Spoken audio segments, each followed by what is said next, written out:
बच्चे को कभी चुप नहीं कराना चाहिए। इसीलिए पेरेंटिंग एक बहुत ज्यादा जिम्मेदारी का और मुशक्कत वाला काम है, बर्दाश्त वाला काम है।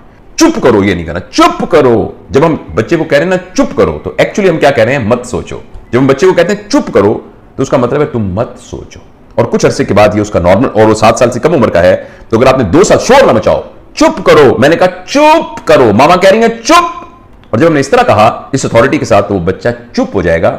चुप से मुराद ये है कि वो यहां से चुप हो जाएगा, वो सोचना बंद कर देगा, क्योंकि उसकी मां ने कहा है कि चुप कर रहा है, बोल रहा नहीं। इसलिए मेहरबानी करके वालिदैन इस बात की कुर्बानी करें और बच्चों को बोलने दें, जो कुछ कह रहे हैं उनको बोलने दें।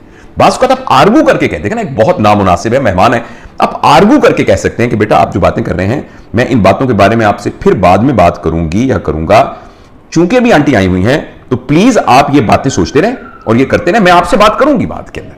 लेकिन उसको ये ना कहें चुप कर, चुप मारूंगी, अगर चुप किया तो। अगर आपने मारूंगी भी कह दिया ना, इसका मतलब है कि आपने कहा है कि खबरदार, सोचा अगर तुम एक दौले शाह का चूहे हो, जैसे मामा कहती हैं तुमने वही सोचना है, जैसे पापा कहते हैं वैसे तुमने करना, तुम्हारी अपनी कोई सोच नहीं है। और हम मुंह से नहीं कह रहे होते ये बात, लेकिन जब बच्चे को चुप करा रहे होते ये कह रहे होते हैं।